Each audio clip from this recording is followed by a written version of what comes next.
Now let's go to Queensland. A major music festival called Earth Frequency Festival has been forced to defend itself from claims of racism. Its pro-Palestinian organisers are making musical acts sign an ethics pledge. It's led to one act, a duo from Israel, pulling out of the festival.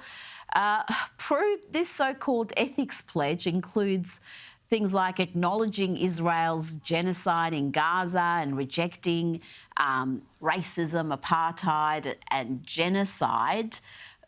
But it's the ethics of the organisers and their definition of those terms. Well, the ethics of the organisers who are, of course, associated with Palestinian organisations.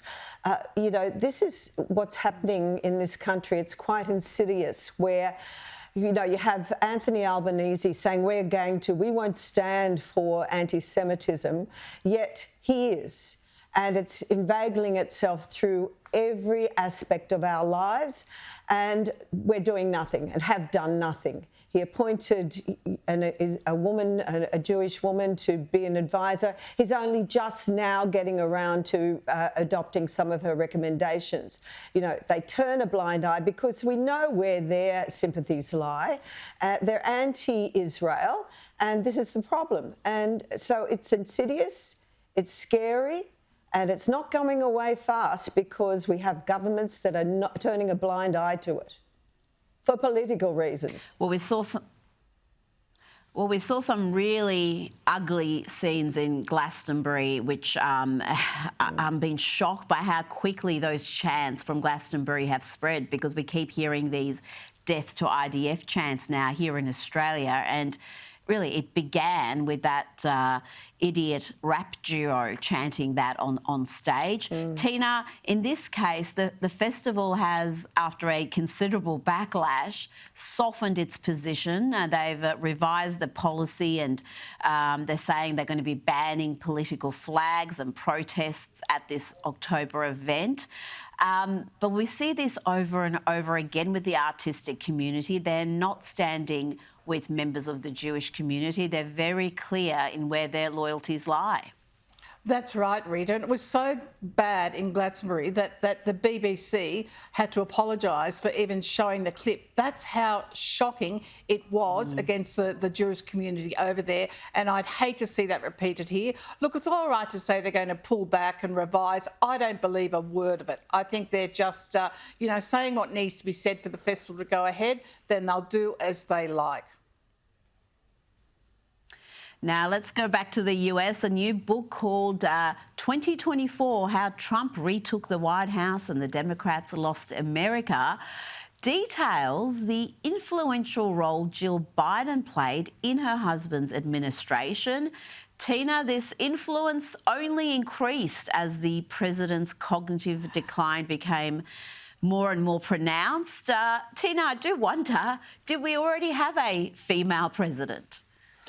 Look, Dr. Jill, I think, fully took the reins, and sadly, I think the more he declined, the more power herself and her Chief of Staff, Barnoff, got. You know, they covered up everything. This book is an absolute bombshell and totally says how Dr. Jill and her Chief of Staff pretty much ran everything. And the Chief of Staff now, who has been called to a couple of inquiries and the White House refused to go, has a lot to answer for. I think Trump is going to really, really drill deep on this. But of course, Dr. Jill and her Chief of Staff are in a protected species, and the Chief of Staff is now heading up the President Biden library. But I think the full truth, it's coming out now, and we all knew. I mean, we all witnessed it, and it's disgraceful how everything was covered up.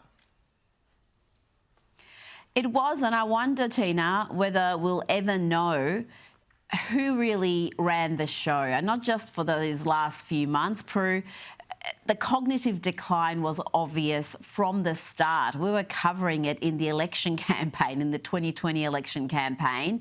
Do you think we'll ever have any sort of transparency on who made some of these big calls, who decided, even in the final days, was going to be on the pardon list, the presidential pardon list? Well, there's been such a cover-up, and when you look at how Jill Biden attended Hunter's trials, even when she had to travel, overnight from international countries. The influence was cancerous. I also wonder how much Obama had a play in it all as well, although Jill seems to be such a power-hungry type and a controlling type. The fact that she's a doctor too, she knew what was wrong with her husband, but Well, power. she's not a real doctor, Prue. She's Well, whatever she was, No, she's not. was She's totally manipulative. got a doctorate Education. in A doctorate, education, I Education. think. Yeah. Oh, yeah. right. Yeah. Well, she needed to learn a few things about democracy and why he was perhaps appointed, and that, it was totally undemocratic for the wife, the +1, to be running the country if that's the case. But, there was something so smelly about that whole administration and the Democratic Party, and it's all coming out, and it needs to. And, people throw a lot of mud at Trump, but this is so much worse. The House committees are not giving up. They're still requesting they appear. We'll see what the consequences of these guys refusing to appear continually.